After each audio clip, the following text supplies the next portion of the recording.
Bonsoir à vous tous et bienvenue à notre survol de la théologie chrétienne. Bienvenue à ce résumé des grandes doctrines de la parole de Dieu, des grands enseignements du livre le plus important dans la vie de l'enfant de Dieu. Ce soir, nous continuons à étudier la bibliologie. La bibliologie ou la doctrine des Écritures. Qu'est-ce que les Écritures disent concernant leur nature et leur origine nécessairement? On va continuer avec le concept de l'inspiration biblique ou l'inspiration de la parole de Dieu. On va voir ça dans notre manuel à la page 28.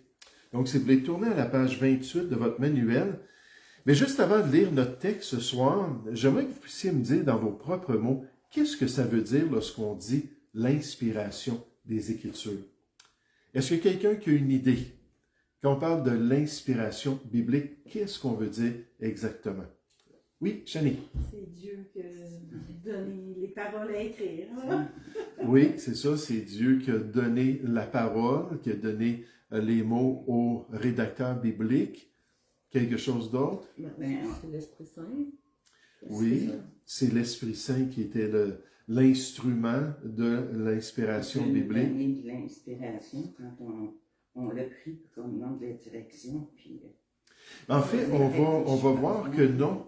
En fait, c'est l'illumination que le Seigneur nous donne, sa direction, l'inspiration dans le terme biblique qu'on va examiner ce soir. C'est vraiment spécial pour la Bible, pour les Écritures. Des fois, on dit que Michel-Ange a été inspiré par telle et telle chose. Puis là, on parle de cela, l'inspiration humaine. Mais là, on va vraiment parler de l'inspiration au niveau de la parole de Dieu. Donc, d'après vous, est-ce que, à la lumière de l'inspiration des Écritures, est-ce que la Bible, c'est un livre particulier? Est-ce que c'est un livre qui est spécial, exceptionnel? Oui, puis c'est ça qu'on veut retenir dans notre série, alors qu'on regarde ces différents détails-là concernant les Écritures, c'est qu'on a un livre qui est extraordinaire, un livre que Dieu nous a donné. Est-ce que quelqu'un qui connaît le texte principal du Nouveau Testament qui affirme que la Bible est inspirée de Dieu? 1 Timothée 3,16. 2 Timothée 3,16, puis est-ce qu'il y a quelqu'un qui est capable de le citer par cœur? Car toute écriture est inspirée de Dieu. Et utile à Pour l'édification. enseigner, pour convaincre, pour corriger. pour instruire, pour corriger. Et pour instruire dans la justice. Donc, toute écriture est inspirée de Dieu.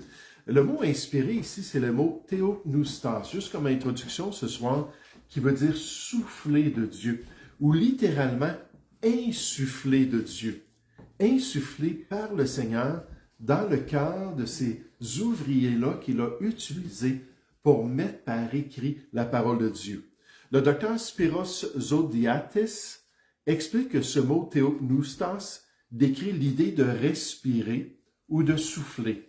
C'est le concept que les Écritures sont inspirées par Dieu, divinement inspirées. Ce terme biblique n'apparaît que dans 2 Timothée 3,16 dans le Nouveau Testament.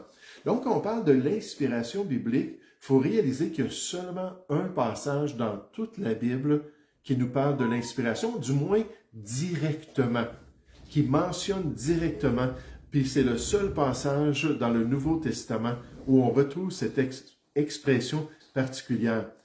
Mais comme on va le voir dans un instant, le restant des Écritures confirme cette vérité-là concernant l'inspiration de Dieu. On va voir toutes sortes d'exemples pour voir cette belle vérité-là.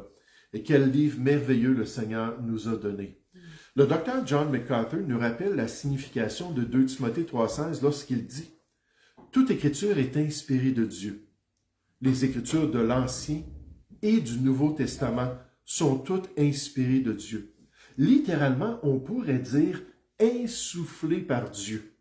Dieu est tellement identifié à sa parole que lorsque l'Écriture parle, c'est Dieu lui-même qui nous parle. L'Écriture est appelée les oracles de Dieu et ne peut être modifiée. Ainsi, l'instruction divine se retrouve dans le contenu doctrinal de l'Ancien et aussi du Nouveau Testament. Ça, je trouve ça intéressant qu'il dit le contenu doctrinal, c'est-à-dire les doctrines de la parole. Quand un chrétien dit « Ah, il ne faut pas s'attacher aux doctrines, les doctrines des Écritures, ça nous divise tout », on est en train d'attaquer ce que Dieu nous a même donné dans la parole de Dieu, puis je pense qu'il faut faire bien attention. Donc, à la page 28 et au chiffre numéro 7, l'inspiration des Écritures. Une définition de l'inspiration. Le chiffre 7 à la page 28. Une définition de l'inspiration. Il ne faut pas confondre l'inspiration avec la révélation. Le processus par lequel Dieu communique surnaturellement de la connaissance ou de l'information est appelé la révélation. Le processus de rédaction de cette information est appelé l'inspiration. Vous allez voir un petit peu plus loin, c'est important parce que des fois, Dieu va révéler quelque chose, mais ça ne sera pas écrit dans les Écritures. Il va donner des informations dans des croyants qui ont été choisis par Dieu pour mettre par écrit sa parole, mais ensuite, ça ne sera même pas révélé dans la parole ce que ces gens-là ont appris. Puis la révélation de la vérité de Dieu, puis l'inspiration fonctionnent ensemble, mais des fois même, on va voir qu'il y a de la révélation, de l'inspiration sans la révélation. On va comprendre des contextes dans lesquels ça se passe. Donc, toute écriture est inspirée de Dieu, mise par écrit dans la parole de Dieu. Donc, l'inspiration est le processus supervisé par Dieu, par lequel les écrivains de la Bible étaient guidés dans leur choix des mots à utiliser pour transmettre la révélation de Dieu. Le mot grec, cet auteur-là nous le dit, comme je l'ai dit dans l'introduction, utilisé dans ce passage est très clair. Theopneustos, de théos, qui veut dire Dieu, et neustos, qui veut dire souffler, mais aussi c'est lié au mot esprit, quand on pense à l'Esprit Saint, comme notre sœur nous l'a mentionné. Ce qui signifie souffler par Dieu ou inspiré de Dieu. Ce qu'on s'aperçoit, à part 2 Timothée 3,16, c'est que Dieu présente les auteurs de la Bible, on les appelle les rédacteurs parce que c'était pas eux qui étaient les auteurs réels de ce qu'ils écrivaient, mais ces rédacteurs-là, on les présente comme étant influencés surnaturellement et souverainement par Dieu pour nous donner le contenu des Écritures. On donne quelques exemples. Tournez avec moi dans Marc chapitre 12. On va regarder ces passages, pas tous les passages ce soir, mais quelques passages. Marc chapitre 12 au verset 36. Et c'est Seigneur Jésus qui cite ce que David dit, puis qui révèle qui était derrière David. Lorsque David s'est assis pour écrire son psaume, puis ici c'est le psaume 110 qui est cité, mais là on nous dit que ce n'était pas vraiment David qui était l'auteur de ce psaume-là, il était l'instrument de Dieu. On nous dit dans le Marc chapitre 12 au verset 36, David lui-même, dans le psaume 110, animé par l'Esprit Saint, pour inscrire son écrit inspiré, a dit, « Le Seigneur a dit à mon Seigneur, assis-toi à ma droite, jusqu'à ce que je fasse de tes ennemis ton marchepied. » C'est le Seigneur Jésus qui confirme que cet écrit, le psaume 110, avait une source surnaturelle et spirituelle. Regardez Actes chapitre 1. Encore une fois, on va citer un des psaumes de David, en fait 2 psaumes qui disent la même chose dans le psaume 41 et le psaume 55.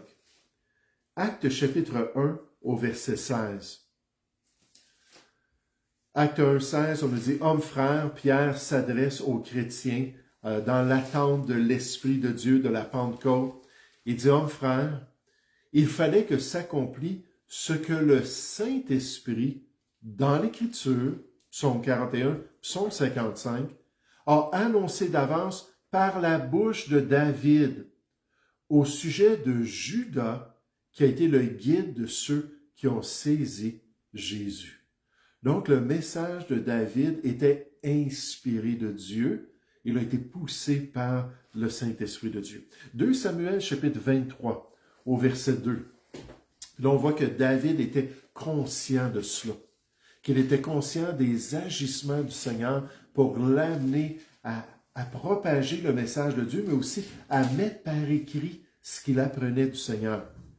Puis il dit, l'Esprit de l'Éternel parle par moi et sa parole est sur ma langue, puis nécessairement on a vu, et dans ses écrits. David était inspiré de Dieu lorsqu'il mettait par écrit ce que Dieu lui révélait. 2 Pierre chapitre 1, un autre exemple de cela. Si vous voulez tourner dans 2 Pierre chapitre 1, je vous fais travailler un petit peu avec quelques versets pour débuter ce soir. Et 2 Pierre chapitre 1 au verset 20. Et c'est Pierre qui révèle cela. Il dit, sachant tout d'abord vous-même qu'aucune prophétie de l'Écriture ne peut être un objet d'interprétation particulière, car ce n'est pas par une volonté d'homme qu'une prophétie. Puis ça, je trouve ça intéressant. Il dit, ce n'est pas par une volonté d'homme qu'une prophétie a jamais été apportée. Puis pourquoi je trouve ça intéressant, c'est qu'aujourd'hui, dans les milieux évangéliques, il y a beaucoup de personnes qui méprisent l'aspect prophétique de la parole de Dieu, qui vont diluer le message prophétique, qui vont diluer la révélation prophétique. Même dans 1 Thessaloniciens 5, je pense que c'est le verset 19, on nous dit « Ne méprisez pas les prophéties ». Et pourtant, il y a des gens qui font ça. Puis là, ici, on nous dit clairement que l'aspect prophétique des Écritures, ça vient de Dieu aussi. Ce n'est pas par une volonté d'homme qu'une prophétie a jamais été apportée, mais c'est poussé par le Saint-Esprit que des hommes, les rédacteurs bibliques, ont parlé de la part de Dieu. Donc, gloire à Dieu pour son œuvre d'inspiration de la parole de Dieu. Merci Seigneur qui nous a donné un livre qui est divin, en utilisant nécessairement des outils humains, mais qui souverainement ont transmis son message pour l'homme. Si vous revenez à la page 29, on nous dit en dessous de ces références-là, il est possible d'avoir la révélation sans l'inspiration. Puis là, on donne des exemples. Puis il y en a quand même beaucoup d'exemples dans les Écritures, puis on n'ira pas les voir. Dans Apocalypse chapitre 10, versets 3 et 4, vous vous rappelez, Apocalypse 10, on l'a vu, c'est comme une parenthèse. Dans tout le récit de ce qui se passe dans la tribulation, là, on s'arrête et on dit à Jean, écoute Jean, tu as encore une part, tu as encore un message, on a un livre à te donner, puis tu vas utiliser cela, puis tu vas aller révéler les messages de Dieu. Puis alors qu'on nous dit cela, tout à coup, il y a 7 tonnerres qui proclament un message. Puis là, Jean entend le message, il a la révélation des 7 tonnerres. Je ne peux pas vous expliquer qu'est-ce que ça veut dire, que 7 tonnerres ont proclamé un message. Mais là, il entend la révélation de quelque chose d'important. Puis là, les Écritures, Dieu lui dit, ne l'écris pas. Donc, la révélation, mais sans l'inspiration. Dans Actes 26, 16, 2 Corinthiens 12, 4, on parle de révélation privée que Paul a reçue du Seigneur. Alors que le Seigneur Jésus est venu le former, est venu le guider pour l'aider à comprendre ses voies, mais il n'a pas mis ces choses-là par écrit. Ensuite, on nous dit qu'il peut y avoir de l'inspiration, mais sans la révélation. C'est-à-dire que ça se trouve dans la Bible, mais c'est pas Dieu qui a révélé ces vérités-là, c'est Dieu qui a supervisé le fait que les gens ont eu des informations, puis les ont mis par écrit. Puis là, on donne l'exemple de Luc chapitre 1. Puis Luc dit, je suis allé consulter des gens qui ont été des témoins oculaires, des événements concernant le Seigneur Jésus. Puis regarde Théophile, je vais t'écrire ça, ce que j'ai appris. Puis là, il débute son évangile avec ces informations-là. Il n'a pas été, il n'y a pas eu de révélation, mais il a été inspiré de Dieu pour trouver ces informations-là, puis les mettre par écrit d'une manière souveraine pour donner les vérités de Dieu. Dans 1 Jean, Jean dit exactement la même chose au chapitre 1, alors qu'il parle de l'expérience du salut en Jésus-Christ, puis cette expérience-là d'une relation avec Jésus qui est la vie et qui est venu dans ce monde. Puis là, il commence à expliquer ça sans avoir une révélation, mais plutôt sans avoir, pardon, comment est-ce qu'on dit ça? Oui, c'est ça, sans avoir de révélation, mais il a été inspiré pour donner ce contenu. Donc, c'est important de comprendre la différence entre les deux. Examinons les différents modes offerts pour expliquer l'inspiration. J'aimerais vous demander une chose ce soir. Alors qu'on regarde l'illumination, l'inspiration dynamique, l'inspiration par dicton, puis 2 autres petits points, On va conclure avec ça. Je vais vous demander d'écrire à côté de chaque section si c'est vrai ou si c'est faux. Si c'est vraiment comme ça que Dieu a inspiré sa parole ou non. Pour nous aider à faire la distinction des choses. Donc, les différents modes pour l'inspiration biblique. Premièrement, on a l'illumination. L'illumination, puis tout de suite, on peut écrire faux à côté de cette section-là. Certains prétendent que les écrivains bibliques possédaient une sensibilité accrue, puis en passant dans cette idée-là, on nous dit qu'on peut encore être illuminé aujourd'hui. On peut encore avoir une œuvre que Dieu fait dans notre vie alors qu'on lit peut-être la Bible. Puis là, oups, Dieu nous permet, après avoir lu un même passage des dizaines de fois, d'enfin comprendre le passage, d'enfin saisir sa vérité. Puis là, d'écrire là, dans notre cartable personnel là, nos réflexions qu'on a apprises de Dieu. Puis ils vont dire, ah, j'ai été inspiré de Dieu. Parce que c'est Dieu qui a ouvert mon intelligence, puis qui m'a permis de comprendre. Puis là, j'ai pu écrire un message authentique de Dieu. Comme une autre personne qui est dans son culte personnel, qui est en train de prier le Seigneur, puis demander l'aide de Dieu dans sa vie chrétienne, puis tout à coup, qui ressent une compréhension nouvelle de sa situation, puis là, il expérimente vraiment une joie puis une paix. Puis là, dans cette illumination-là de l'Esprit de Dieu, il va arriver à l'Église le prochain dimanche, il va dire, Dieu m'a inspiré à vous partager ce message-là qui vient du Seigneur. Comme ce pauvre couple dans une église pentecôtiste, qu'un monsieur dans le temps de révélation, un monsieur derrière eux leur a tapé sur l'épaule et a dit, oh, juste en passant, Dieu vient de me révéler que c'est fini votre couple. Vous devez vous divorcer. C'est ça que le Seigneur veut pour vous. Donc, des expériences puis des choses qu'on peut vivre, puis qu'on mélange ça avec un acte surnaturel exceptionnel que Dieu a fait pour la parole de Dieu. Oui, le Seigneur travaille dans nos cœurs. Oui, le Seigneur nous aide à comprendre, illumine notre intelligence, il renouvelle notre intelligence. Mais ça n'a rien à faire avec la révélation. Donc, c'est ça qu'il veut dire ici. Certains prétendent que les écrivains bibliques possédaient une sensibilité accrue, supérieure à celle des autres croyants, qui leur permettait de connaître les vérités de Dieu. L'inspiration biblique est toutefois plus que cela. Le Saint-Esprit illumine les croyants pour qu'ils comprennent les vérités bibliques déjà inspirées, puis on a des passages qui nous parlent de ça. C'est un des aspects de l'œuvre de Dieu dans notre cœur, alors que Dieu nous aide à grandir dans ses voies. Mais pourtant, ce n'est pas l'inspiration biblique. Ce n'est pas la même catégorie, donc on peut marquer un faux à côté de cela. Certains des écrivains de l'Ancien Testament et du Nouveau Testament étaient bien inspirés, mais juste pour vous montrer comment ça n'a rien à faire avec une compréhension personnelle des voies de Dieu, et ne comprenaient pas ce qu'ils écrivaient. Prenez par exemple les prophéties de Daniel, d'Ésaïe, d'Ézéchiel, de Zacharie, de Jean, qui bien souvent étaient poussés pour écrire le message de Dieu, mais ils ne comprenaient pas du tout ce qu'ils écrivaient. Cherchons 1 Pierre chapitre 1. 1 Pierre chapitre 1.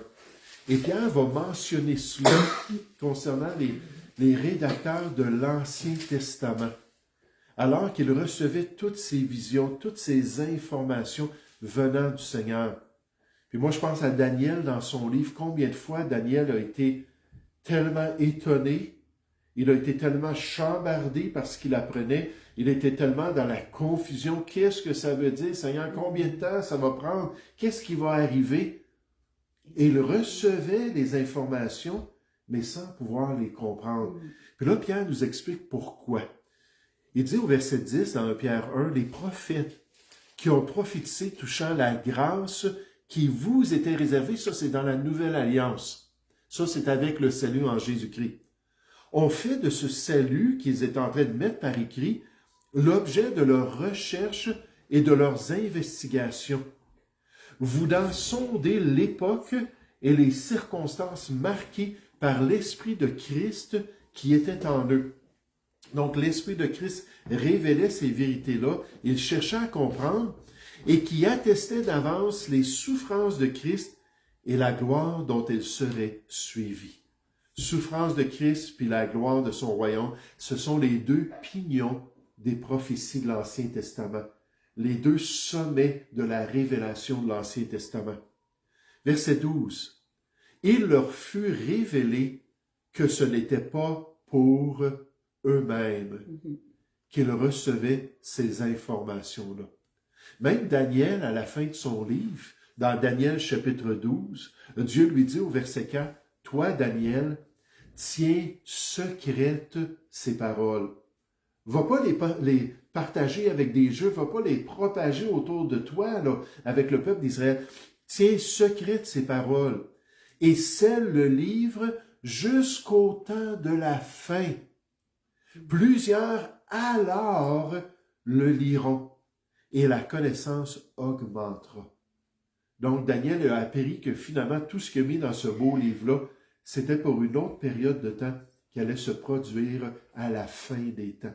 Et là, les gens, à la fin des temps, allaient pouvoir saisir ces vérités spirituelles. Donc, ce n'était pas pour eux-mêmes, mais pour vous, on nous dit au verset 12 de 1 Pierre, chapitre 1, verset 10, qu'ils étaient les dispensateurs de ces choses que vous ont annoncées maintenant ceux qui vous ont prêché l'Évangile par le Saint-Esprit envoyé du ciel, et dans lesquels les anges désirent plonger leur regard. Donc, ce n'est pas vraiment une question d'illumination. C'est une question de recevoir et de pouvoir donner le message selon la souveraineté de Dieu pour que la Bible contienne exactement ce que le Seigneur désire qu'elle contienne. On revient à la page 29. Il est essentiel de comprendre que l'inspiration des Écritures est un phénomène extraordinaire. C'est plus que ta révélation personnelle. C'est plus que ce que tu penses que Dieu t'a montré, c'était particulier. Et réservé à ceux qui furent choisis par Dieu pour transmettre la foi au peuple de Dieu, une fois pour toutes, les rédacteurs choisis de Dieu. On va sauter ces deux versets-là. Mais un des versets, c'est Pierre qui est en train de parler à Corneille et à sa famille dans Acte 10. Puis il dit, Dieu ne s'est pas révélé à tous, mais aux témoins choisis pour qu'ils puissent révéler ces choses-là, pour qu'ils puissent propager la vérité de Dieu. Puis dans Éphésiens chapitre 3, c'est l'apôtre Paul qui parle de son témoignage personnel, puis qui dit comment Dieu lui a révélé l'Évangile, puis les vérités, surtout sur l'Église, la formation de l'Église avec les païens puis les Juifs, puis ensuite il a mis ces choses-là par écrit. Donc Paul dit, j'ai eu la révélation et j'ai eu l'inspiration. J'ai pu mettre ces choses-là par écrit une fois pour toutes. Il y a en effet une grande différence entre l'inspiration de la Bible, d'un côté, et de la rédaction des livres religieux, ou de quelques décrets ou résolutions de conciles humains quelconques de l'autre côté. Aucun autre écrit humain ne peut insinuer une inspiration divine. Vous savez, c'est pour ça que c'est triste le catholicisme, parce que ce qu'ils ont fait au Concile de Trente au 16e siècle, alors qu'ils ont canonisé les écrits de la tradition des pères. Tous les écrits, les épîtres des différents auteurs qui ont pendant des siècles parlé au sujet de l'expérience de l'Église, au sujet des croyances chrétiennes, puis ainsi de suite. Ils ont pris cela, puis ils ont inspiré ça. Ils n'ont pas inspiré, ils ont canonisé, ils ont dit, ça aussi, c'est comme les écrits de l'Ancien et du Nouveau Testament. Puis ils ont monté ça à la hauteur de l'autorité biblique. Non seulement ils ont fait cela, mais ils ont dit de même, puisqu'il y a une succession apostolique du pape, alors là, ce que le pape dit, ex cathedra, sous la chaire de Pierre, avec l'autorité de Pierre, à ce moment-là, c'est impeccable. C'est sans erreur, parce que ça vient de Dieu même. Quand on parle nécessairement de la foi, puis des pratiques des croyants, alors tout ce que le pape le dit, on peut le prendre comme étant inspiré de Dieu. On a juste à étudier les décrets papals et les bulles papales de l'histoire pour s'apercevoir de toutes les contradictions, parce que ce n'est pas inspiré de Dieu. Donc, c'est important de faire la distinction. En bas, un petit peu plus loin, l'inspiration dynamique. L'inspiration dynamique, on peut marquer faux. à cette catégorie-là aussi. Cette théorie de l'inspiration soutient que les auteurs bibliques avaient reçu des capacités surnaturelles qui leur permettaient de transmettre correctement les vérités religieuses.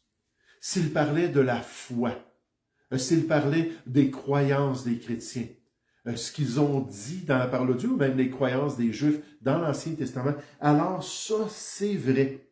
Mais on nous dit, sans pour autant leur accorder l'infaillibilité dans le restant du contenu biblique, tel que l'histoire, la géographie, la médecine, l'astronomie et les autres sciences.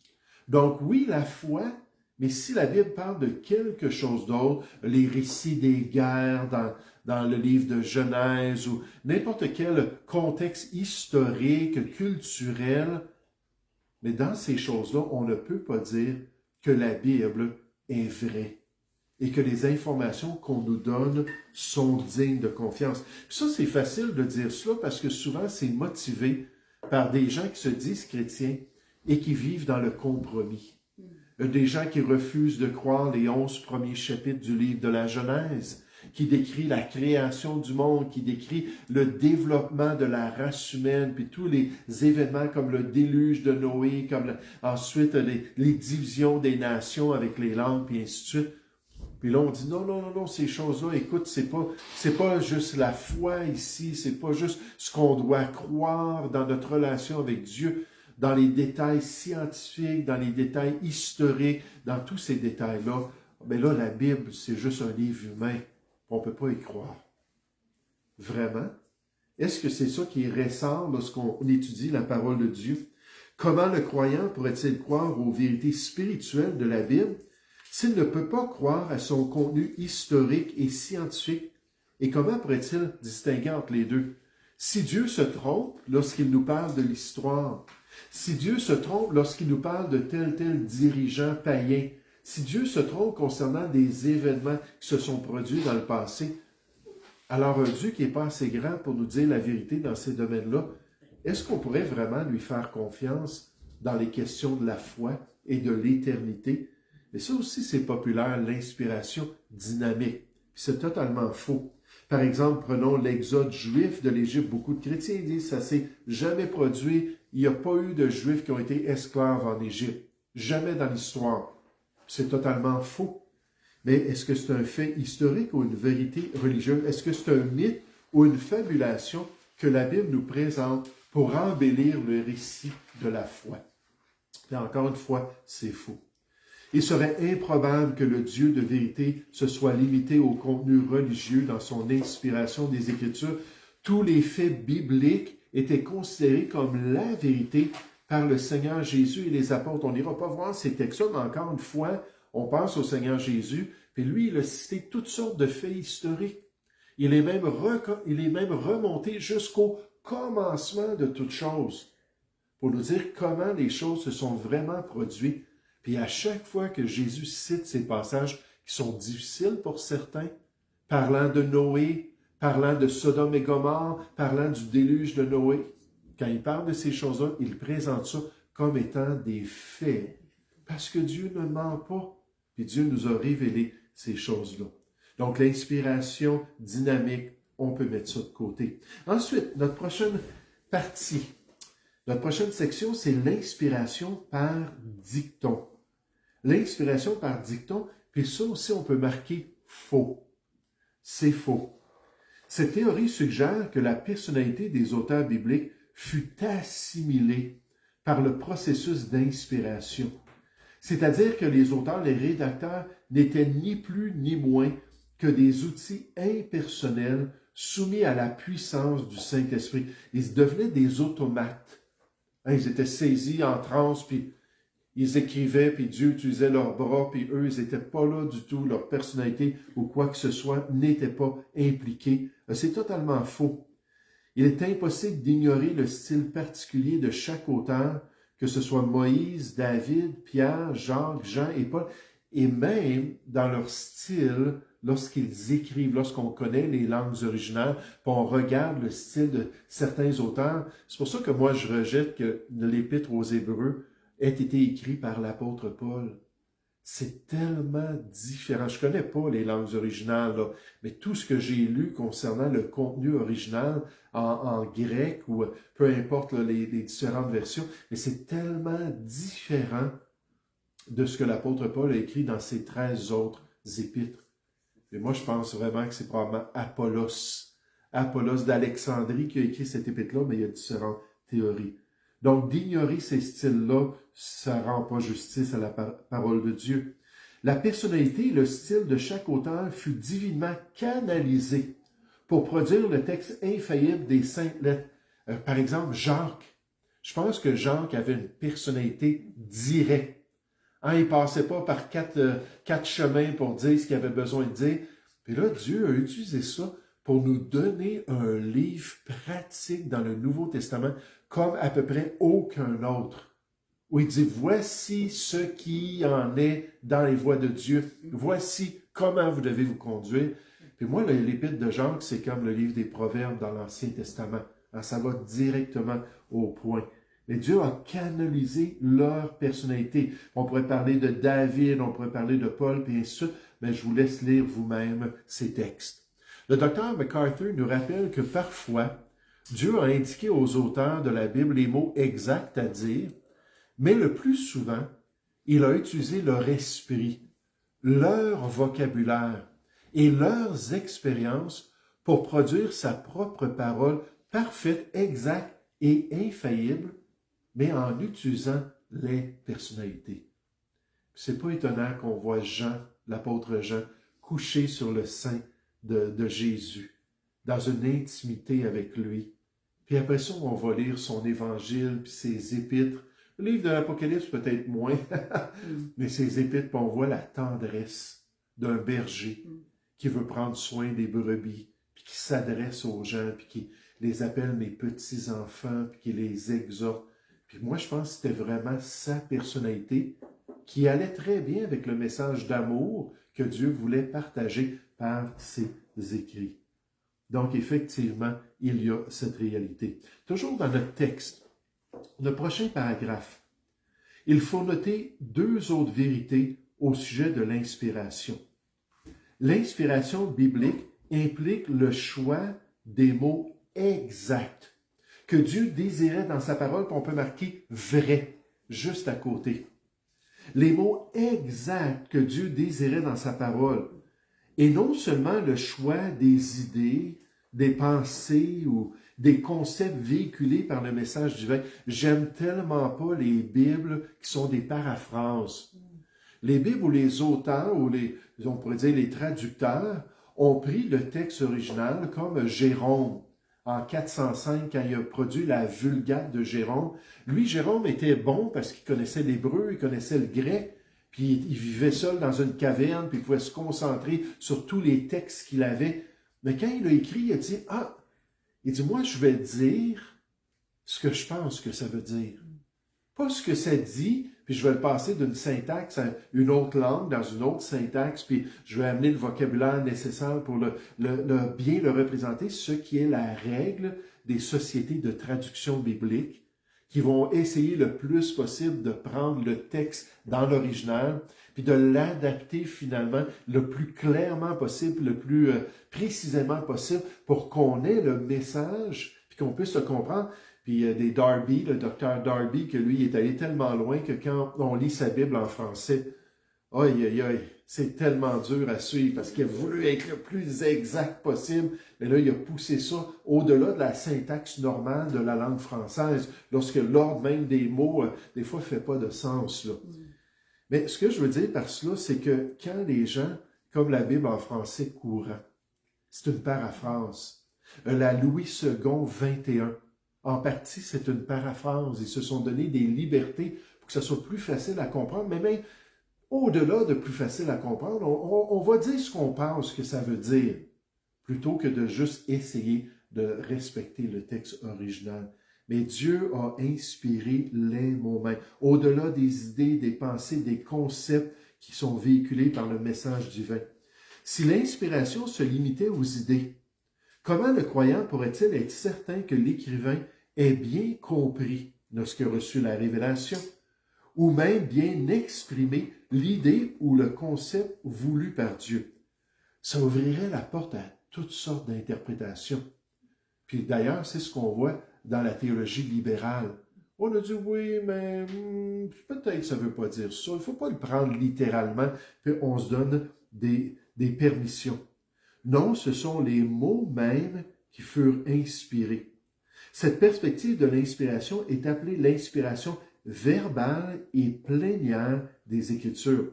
Puis comme on va le voir, j'avais toute une liste de versets, toute une série de versets pour vous montrer que dans l'enseignement du Seigneur Jésus, là on se concentre juste sur le Nouveau Testament, dans l'enseignement des apôtres, qu'ils partent avec le texte biblique, puis ils regardent des petits détails du texte biblique pour ensuite enseigner une vérité. Si ce n'était pas important, les mots mêmes, pourquoi est-ce qu'ils s'arrêteraient sur le temps des verbes pour tirer une leçon? Pourquoi est-ce qu'ils s'arrêteraient sur une expression particulière pour enseigner une vérité? Vous allez voir, je vais quand même donner quelques exemples.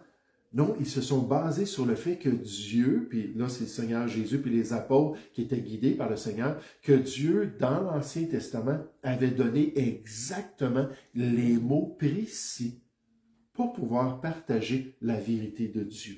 Juste avant de regarder ces exemples, je vous lis quelques auteurs sur la question. Par exemple, le théologien Michael Woodman. Il dit « La Bible est la parole de Dieu pour l'humanité. Elle a été écrite par des auteurs humains, mais Dieu les a incités et guidés à écrire ce qu'ils ont fait. » Donc, le texte qu'on a, ça vient de Dieu. Chaque mot, chaque forme des mots et chaque placement de mots trouvés dans les manuscrits originaux de la Bible ont été écrits divinement et intentionnellement. C'est la vision orthodoxe de l'Église de Jésus-Christ et elle est connue sous le nom d'inspiration plénière et verbale. L'inspiration, la qualité d'être inspiré de Dieu, fait référence au fait que Dieu a guidé de manière surnaturelle les auteurs de la Bible pour écrire exactement ce qu'ils voulaient communiquer. Puis en passant, il ne faut jamais mettre des lunettes modernes lorsqu'on étudie la Bible. Il faut toujours se tourner vers l'interprétation historico-grammaticale. Qu'est-ce que ça voulait dire lorsque les Juifs ont reçu ces écrits-là? Qu'est-ce que ça voulait dire au 1er siècle lorsque l'Église a reçu les différents écrits de la parole de Dieu?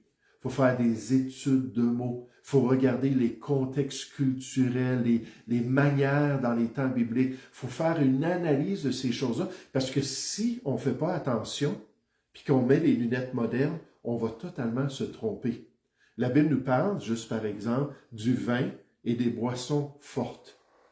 Mais si on ne regarde pas qu'est-ce que ça voulait dire, le vin, à l'époque biblique, puis même les boissons fortes, vous savez que la distillation, ça a été inventé, je pense, au 13e siècle. Ça n'existait pas du fort, comme on dit aujourd'hui, le cognac, puis le gin, puis toutes ces boissons fortes-là. Dans les temps bibliques, ça n'existait pas. C'était même impossible avant la distillation, parce que ça devenait tellement piquant, tellement difficile à boire, que les gens ne pouvaient pas en boire. Si on montait ça au-dessus de peut-être 15% d'alcool. Donc, quand on nous parle du vin et des boissons fortes, il faut mettre ça, je vous donne juste un exemple, là, mais il faut mettre ça dans le contexte de ce que ça voulait dire. Dans toutes sortes d'autres domaines comme ça, il faut vraiment faire confiance aux Écritures. Tout dans les Écritures est là parce que c'est Dieu qui désirait ce message pour l'humanité. L'étendue de l'inspiration est définie par les termes doubles de verbal et de plénière. On dit toujours ça. Verbal signifie que chaque mot des Écritures est inspiré de Dieu. Pas chaque mot que vous avez dans votre Bible française, là. Parce que ça, il a fallu qu'on rajoute ou on enlève des mots. Mais chaque mot qui se trouve dans les autographes, dans les manuscrits originaux. Donc, c'était les mots exactement que Dieu voulait. Chaque mot, pas seulement les idées derrière les mots, est dans la Bible parce que Dieu le voulait ainsi. Le mot plénière signifie que c'est complet ou plein. Lorsqu'il est utilisé pour décrire l'inspiration de la parole de Dieu, plénière signifie que toutes les parties de la Bible sont également d'origine divine et font également autorité pour l'enfant de Dieu. Là, je vous donne quelques exemples. Tournez avec moi dans Matthieu, chapitre 19, rapidement. On va écourter cela ce soir. Matthieu, chapitre 19. Les chefs religieux abordent Jésus sur la grande question controverse entre l'école rabbinique de Hillel puis de Shammai, les deux grandes écoles dans les premiers siècles de notre ère, qui s'argumentaient sur l'adhésion à la Torah, qui s'argumentaient sur la pratique du grand jour d'expiation, le Yom Kippour, qui s'argumentaient sur toutes sortes de questions. Puis une des questions, c'est qu'est-ce qui est légitime au niveau du divorce? Qu'est-ce qu'on peut accepter comme un divorce qui est légitime, nécessairement selon la loi du Deutéronome? Puis là, ils abordent Jésus pour lui poser la question. Qu'est-ce que c'est ton opinion, toi? Verset 3, les pharisiens l'abordèrent et dirent pour l'éprouver. Est-il permis à un homme de répudier sa femme pour un motif quelconque? Donc, parle-nous de ça, là. Y a-t-il une raison valable? Il répondit, n'avez-vous pas lu que le Créateur, au commencement, on parle d'Adam et Ève ici, on remonte jusque dans Genèse chapitre 2, que le Créateur, au commencement, fit l'homme et la femme, et qu'il dit, c'est pourquoi l'homme quittera son père et sa mère, et s'attachera à sa femme, et les deux deviendront une seule chair. Donc, un homme et une femme, dans cette union-là, dans cette alliance-là, devant Dieu, deviennent une seule chair. Ils sont unis. Littéralement, le mot, ça veut dire être cimenté, être collé, collés solidement ensemble. Nécessairement, physiquement, ils sont une seule chair dans leur expérience. Moralement, ils sont une seule chair. Dans leur cœur, puis dans leur âme, dans leur amitié, ils deviennent une seule chair alors qu'ils investissent dans leur couple. Puis ça, c'est le plan de Dieu qu'il révèle tout de suite dans Genèse chapitre 2, après avoir amené Ève à Adam. Puis il dit, voici, ils sont une seule chair à mes yeux. Puis là, il donne la règle pour qu'ils puissent rester attachés ensemble. Regardez comment Jésus utilise ce petit détail d'une seule chair. Verset 6. Ainsi, ils ne sont plus deux, mais ils sont une seule chair. Donc, c'est important. L'application, que l'homme donc ne sépare pas ce que Dieu a joint. Puisque Dieu les a unis ainsi, les a collés, cimentés ainsi, mais que l'homme ne se mêle pas de défaire ce que Dieu a fait si bien. Matthieu chapitre 22, on va sauter les références concernant l'apôtre Paul, encore dans le ministère du Seigneur Jésus, juste pour vous donner quelques détails. Et c'est souvent le cas quand on étudie un passage, puis on lit les commentateurs bibliques qui vont dire, avez-vous remarqué que là, Jésus a souligné telle et telle chose dans l'original, que là, Jésus s'est tourné vers tel et tel mot que Dieu a choisi puis qu'il a placé dans sa parole. Pourquoi? Parce que c'est verbal, l'inspiration. Les mots sont importants. Matthieu, chapitre 22, verset 29.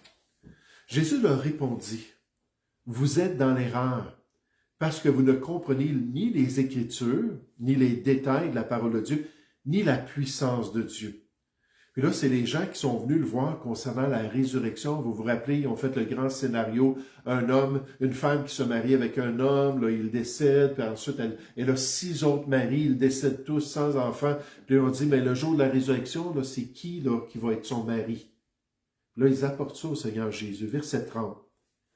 Il dit, car à la résurrection, les hommes ne prendront point de femmes, ni les femmes de mari, mais ils seront comme les anges de Dieu dans le ciel. Pour ce qui est de la résurrection des morts, n'avez-vous pas lu ce que Dieu vous a dit? Là, c'est frappant parce que là, il va citer ce que Dieu a dit à Moïse concernant le peuple juif. Tu vas retourner vers le peuple juif, tu vas dire que moi, je t'ai envoyé vers eux. Puis là, il va donner la description que Dieu fait de lui-même. Il va dire, je suis le Dieu d'Abraham, le Dieu d'Isaac, et le Dieu de Jacob. Puis Jésus va se concentrer sur le fait que Dieu n'a pas dit à Moïse, « J'étais ». Ah, il y a des siècles de cela. Quand Abraham vivait, quand Isaac était vivant, ou Jacob, ou les patriarches étaient vivants, j'étais leur Dieu. Non, Dieu, des siècles plus tard, a dit, des siècles après leur mort, il a dit « Je suis ». Ce que ça voulait dire, c'est que finalement, Abraham, Isaac, Jacob, les patriarches, sont encore vivants, même s'ils sont morts. Parce que l'âme survit à la mort du corps. Donc, Jésus va utiliser ça pour parler de la résurrection.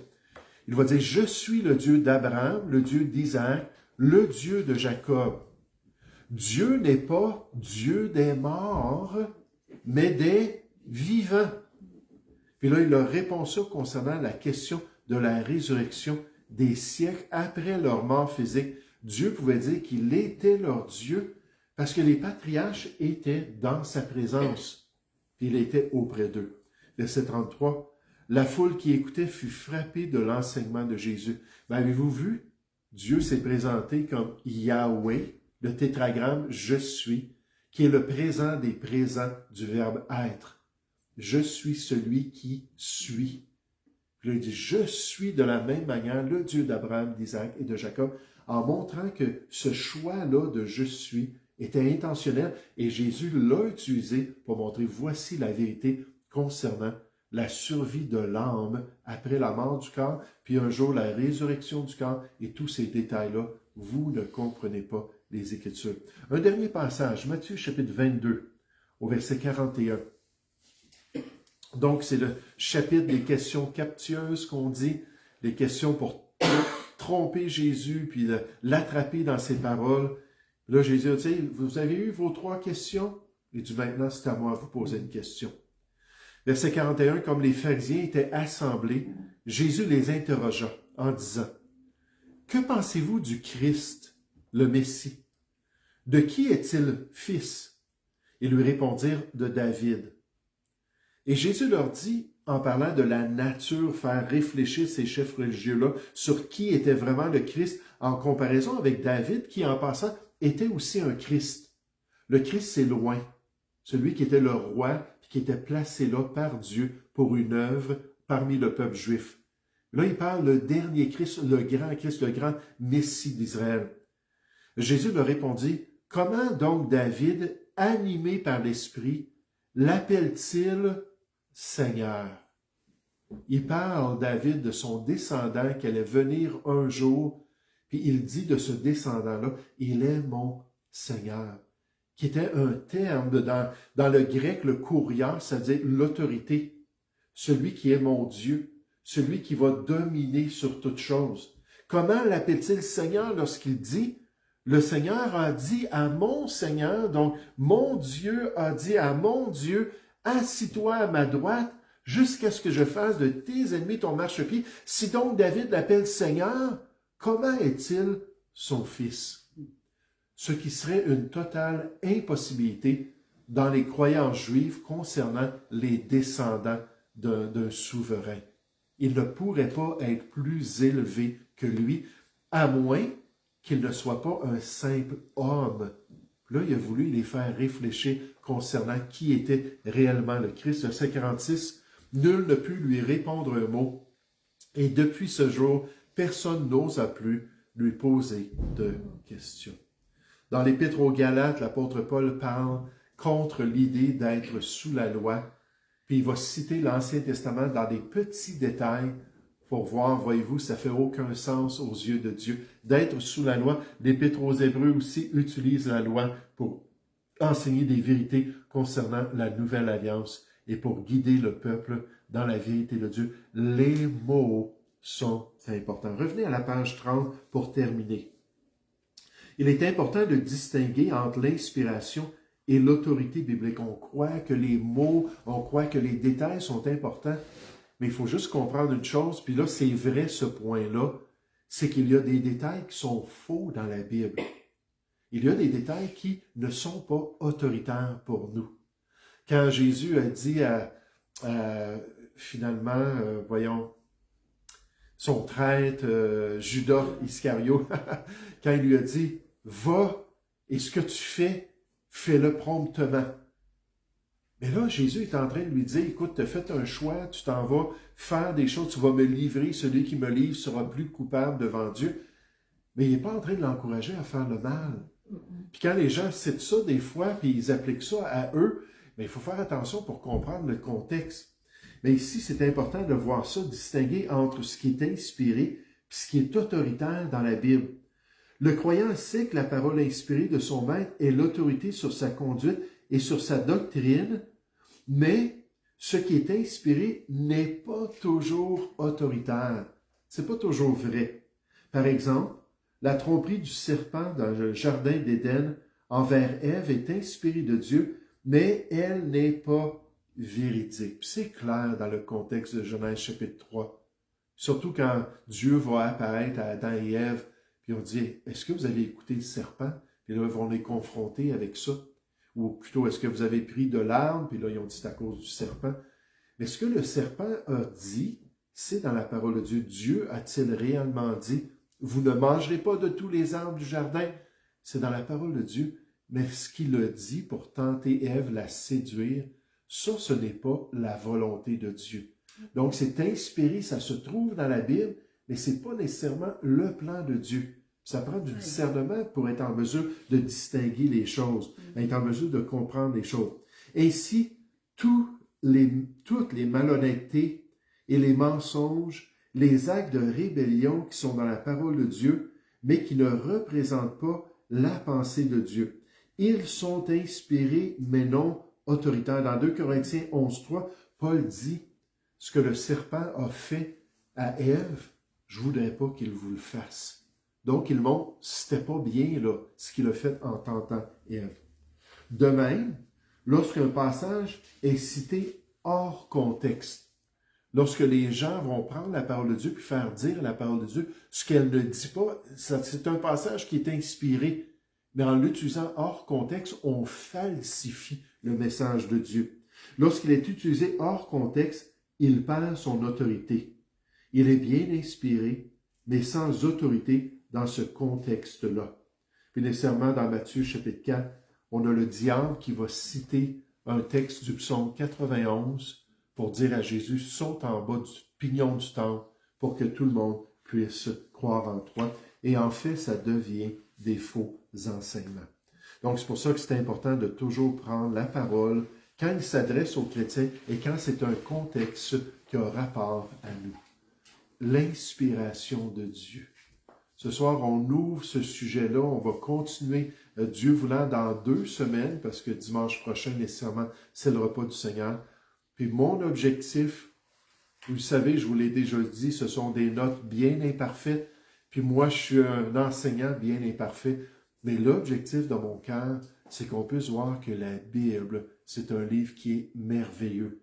Un livre qui est tellement digne de notre confiance, alors que l'Esprit a poussé ces hommes imparfaits à mettre par écrit les vérités de Dieu et les paroles même de Dieu pour nous guider dans ses voies. Nous allons prier ensemble. Père Céleste, on veut te remercier, on veut te louer ce soir pour cette doctrine de la bibliologie, la doctrine des Écritures et cet aspect de l'inspiration biblique.